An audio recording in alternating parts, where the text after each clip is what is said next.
दोस्तों कैसे हैं आप सभी सभी अच्छा कर रहे होंगे। मैं बताऊं, मैं भी बहुत अच्छा हूं। वीडियो अच्छा लगे तो CKD stock market news channel को सब्सक्राइब कर लेना, साथ ही बेल आइकन बटन को प्रेस कर देना। चलिए हेलो शुरू फ्रेंड्स। करते हैं। बहुत सारे लोग ऐसी कंपनी में इन्वेस्ट करना चाहते हैं कि जहां उनको डिविडेंड मिलता रहे, जहां से वो डिविडेंड इनकम कंटिन्यूअसली अर्न करते रहें।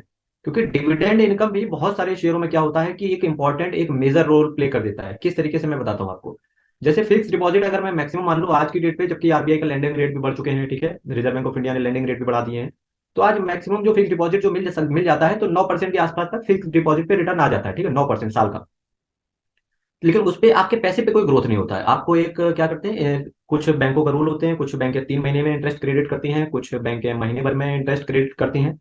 तो डिपेंडिंग अपॉन द टाइम कि आपने किस तरीके का एफडी लिया है या सेविंग बैंक में पैसा रखा हुआ है। चलिए मैं यहाँ एफडी की बात कर रहा हूँ। तो फिक्स डिपॉजिट मान लेते हैं कि आपने 2 साल का ले लिया, तो 9% पर एनम देंगे बैंक, ठीक है। तो उसके बाद में वो कंपाउंड कर देते हैं उस चीज को। आपके जो रिटर्न बना तो उसमें आपका पैसा नहीं बढ़ता है, आपका पैसा वही रहता है। पैसे के ऊपर आपको एक इंटरेस्ट बैंक दे देता है, ठीक है। अब डिविडेंड में क्या होता है, डिविडेंड में फ्रेंड्स आपका कहीं ना कहीं शेयर भी बढ़ता है। डिविडेंड के चक्कर में आपका, आपने जितना अमाउंट इन्वेस्ट किया है किसी शेयर में, उस शेयर प्राइस पे आपको डिविडेंड मिला, ठीक है। जिस डेट को डिविडेंड एक्सीडेंट हो जाता है वो डिविडेंड वो प्राइस से सेट ऑफ कर लेता है। लेकिन बहुत सारे टाइम ऐसा होता है जब कोई एक अच्छा शेयर होता है तो वो एडजस्ट नहीं होता है प्राइस से, वो वहां से ऊपर चलना शुरू कर देता है। तो आपको दो तरीके से बेनिफिट मिलता है जब आप किसी ऐसी कंपनी में इन्वेस्ट करें जहां पे आपको अच्छा डिविडेंड मिले, एज कम्पेयर टू एफडी से ज्यादा इंटरेस्ट डिविडेंड मिले। तो बहुत बेनिफिशियल हो जाता है। तो मैं 3 कंपनी लेके आया हूँ। प्लस एक चीज और मैं कहना चाहूंगा कि जब भी आप डिविडेंड जैसी कंपनियों में इन्वेस्ट करते हो, जो कंपनियां सबसे ज्यादा डिविडेंड देती हैं, जब भी आप ऐसी कंपनियों में इन्वेस्ट करते हो, तो आपको एक चीज दिमाग में रखनी चाहिए कि ये शेयर आपको तभी खरीदने चाहिए जब मार्केट बहुत ज्यादा गिरा हुआ हो, जब मार्केट में बहुत ज्यादा करेक्शन हो। क्यों? क्योंकि जो कंपनियां डिविडेंड देती हैं उन कंपनियों में प्राइस वाइज ग्रोथ बहुत कम होता है। प्राइस वाइज ग्रोथ बहुत कम होता है, उस शेयर के प्राइस में ना ग्रोथ बहुत कम मिलेगा जो कंपनियां सबसे ज्यादा डिविडेंड देती हैं। लेकिन जब मार्केट गिरता है ना, तो हर कंपनी क्या करती है, हर शेयर प्राइस पे क्या होता है, वो करेक्ट हो जाता है। तो जब हर शेयर करेक्ट होगा तो जो डिविडेंड देने वाली, चूंकि दिग्गज कंपनियां, चूंकि ब्लू चिप कंपनियां मानी जाती हैं, तो वो भी कहीं ना कहीं 20 से 22% शेयर करेक्ट हो जाता है, ठीक है। तो अगर वहां से आप शेयर को उठा लेते हो तो प्लस आपको डिविडेंड भी साल के आखिरी में मिलना है, तो डबल बेनिफिट। एक तो वो डिविडेंड की वजह से शेयर ऊपर चलेगा और दूसरा आपको डिविडेंड भी मिल रहा है। तो ऐसे ही सिनेरियो में मैं आपके लिए कंपनी लेके आया हूँ एनएमडीसी, ठीक है। एनएमडीसी, ये शेयर प्राइस आपकी रडार पे होना चाहिए, देखिए। और जो इसका काम है ये देखिए, engage in exploration and production of iron ore along with diamond production, ठीक है, हीरे का production, sale of sponge iron, generation and sale of wind power. अगर मैं बताना चाहूंगा कि जिसके पास एनएमडीसी के शेयर होंगे आज से 4 महीने 5 महीने पहले, तो उनके अकाउंट में एनएमडीसी का डीमर्जर भी हुआ है, एनएमडीसी स्टील के भी शेयर आ गए होंगे, तो यहाँ पे उनको डबल बेनिफिट मिला, ठीक है। और आज मैं वीडियो 2 महीना पहले भी मैं डिविडेंड के ऊपर वीडियो लेके आया हूँ।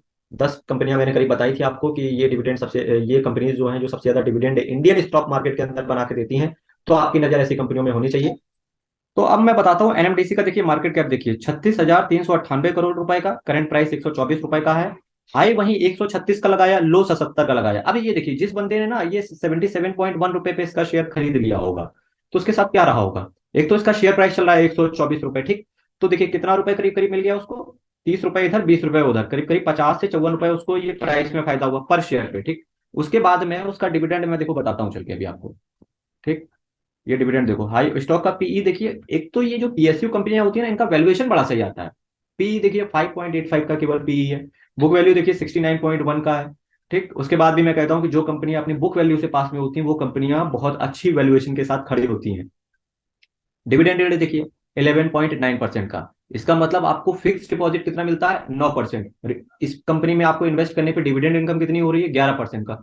सोचो यार, आपने इन्फ्लेशन को भी बीट किया, फिक्स डिपॉजिट को भी बीट किया। सिक्योरिटी के हिसाब से जब गवर्नमेंट ऑफ इंडिया इस कंपनी के अंदर स्टेक अपना रख सकती है, तो वाई नॉट यू, है ना। तो सोचने वाली बात है।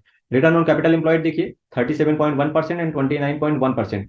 जो भी कंपनी का return on capital employed and return on equity 20% के ऊपर होता है, वो कंपनियां बहुत अच्छी मानी जाती हैं। फेस वैल्यू वहीं 1 रुपए है। नेक्स्ट जो कंपनी मैं लेके आया हूँ डिविडेंड के लिए, PFC, power finance corporation limited. Almost 4 से 5 साल का अगर आप लास्ट का ट्रैक रिकॉर्ड उठा लो, बेहतरीन कंपनी ने डिविडेंड दिया है। 145 रुपए का शेयर प्राइस है। जब आप वीडियो मेरा देख रहे होंगे, एक चीज हमेशा कंसीडर करना, मार्केट गिरे तो ही आपको डिविडेंड वाली कंपनी में इन्वेस्ट करना है, क्योंकि तभी आपको प्राइस वाइज भी मोमेंटम अच्छा देखने को मिलता है, और तभी आपको डिविडेंड जो आपके अकाउंट में आता है वो भी आपको अच्छा देखने को मिलता है। मार्केट कैप की बात करेंगे तो 38,320 करोड़ का मार्केट कैप है। 145 रुपए का करंट प्राइस है, 147 रुपए इसने वही हाई लगाया, 97.1 का इसने लो लगाया 52 वीक। स्टॉक का पीई देखिए कितनी झकास कंपनी है, कितनी जबरदस्त कंपनी है। स्टॉक का पीई देखिए कितना 2.71 का केवल स्टॉक का पीई है। डिविडेंड रेट देखिए 8.26%। वहीं अगर मैं फिक्स डिपॉजिट की बात करूं, आप कितने भी पीएसयू देख लिए, state bank of India, bank of Baroda, IDFC first bank, है ना, बैंक ऑफ बड़ौदा, उसके बाद central bank of India, corporate bank, Andhra bank, Canara bank, कितना भी बैंक ले लो ना, पीएसयू सेक्टर उठा लो, इससे ज्यादा फिक्स डिपॉजिट पे वो लोग इंटरेस्ट नहीं देते हैं। आपको यहाँ पे कितना मिल रहा है, 8.26%। इवन इन्फ्लेशन के रेट को भी इन्होंने बीट किया है, ठीक है। वहीं पे आपका रिटर्न ऑन कैपिटल एम्प्लॉयड देखेंगे तो 9.38% और रिटर्न ऑन इक्विटी देखेंगे 21.2%। तो रिटर्न ऑन कैपिटल एम्प्लॉयड की अगर बात करेंगे तो 20% से कम है, तो यहाँ थोड़ा सा दिक्कत है, लेकिन रिटर्न ऑन इक्विटी 20% से ऊपर है, तो ये बेहतरीन है। फेस वैल्यू की बात करेंगे तो 10 रुपए है। आने वाले समय में नो डाउट कि आपको देखने को स्प्लिट वगैरह या बोनस वगैरह कुछ देखने को मिले इस कंपनी के अंदर। और तीसरी जो कंपनी मैं आपके लिए लेके आया हूँ, नन ऑफ एनीथिंग, कितना है, Vedanta limited. Last but not the least, 309 रुपए का शेयर प्राइस है। आज इस कंपनी ने 299 का लो लगाया। अगर फ्रेंड्स आपको ये 295 296 रुपए के आसपास ये कंपनी मिल जाती है तो बेहतरीन, बहुत बेहतरीन आप रिटर्न भी जनरेट कर पाएंगे इस कंपनी से। इवन अगर वेदांता स्टील का डिमर्जर हुआ तो आपको डिमर्ज कंपनी का भी फायदा होगा, ठीक है। इसके साथ साथ मार्केट कैप की बात करेंगे, 1,14,768 करोड़ का मार्केट कैप है। करंट प्राइस 309 रुपए का है, 441 रुपए का हाई लगाया। 441 मेरा मानना है 2023 के लास्ट तक आसानी से इस कंपनी के अंदर आ जाएगा। वैसे भी कंपनी इतना भयंकर तरीके से तो डिविडेंड बांट देती है कि कोई पूछे ही मत। 206 रुपए का वही कंपनी ने लो लगाया। पीई की बात करेंगे तो बहुत अच्छा वैल्यूएशन है, 7.08 का। बुक वैल्यू देखेंगे तो 146 का है। डिविडेंड 22.2%। सोच के देखो यार, इसने तो तुम्हारा 3 साल का इन्फ्लेशन को भी बीट कर दिया। 3 साल का इन्फ्लेशन 22.2% के हिसाब से डिविडेंड, मतलब 100 रुपए पे 22 रुपए तो केवल आपको डिविडेंड ही मिलेगा, सोच के देखो। रिटर्न ऑन कैपिटल एम्प्लॉयड की बात करेंगे 32.2%, return on equity 30%, face value 1 रुपए। चूंकि अगर मैं बात करूं 2022 कंपनी के लिए बहुत अच्छा रहा। 22% के हिसाब से कंपनी ने डिविडेंड आपको बांट के दिया। ये हमेशा नहीं रहेगा ऐसी कंपनी में, क्योंकि कोई भी कंपनी, केवल इन्होंने क्यों डिविडेंड इतना भयंकर दे पाए हैं ये, क्योंकि इस बार जो इनका डिविडेंड आया है, जो अभी इन्होंने सितंबर क्वार्टर में जो अनाउंसमेंट किया था डिविडेंड का, वो इस वजह से दे पाए। इन्होंने रिजर्व एंड सरप्लस का पैसा यूज किया। आने वाले समय में रिजर्व एंड सरप्लस चूंकि अब एडजस्ट हो चुके हैं, तो अब जो कंपनी का अब जो रिटर्न बनाएगी, अब जो कंपनी अपना रेवेन्यू लेके आएगी, अब जो कंपनी उससे प्रॉफिट लेके आएगी, उस पे ये डिविडेंड देंगे। तो अब देखने वाला ये रहेगा कि कंपनी कंटिन्यूअसली अपने स्टेबल रहेगी 22% की, कि वो कम करके 10 से 11% के आसपास डिविडेंड लेके आएगी। तो इस कंपनी पे आपकी नजर होनी चाहिए। कंटिन्यूअसली आप रिजल्ट्स को भी फॉलो कीजिए। फ्रेंड्स, नेक्स्ट वीडियो में फिर से हाजिर हूंगा। 1000 सब्सक्राइबर का मेरा टारगेट है, अचीव कीजिए। और चैनल को सब्सक्राइब जरूर कीजिएगा। तब तक के लिए बहुत बहुत धन्यवाद।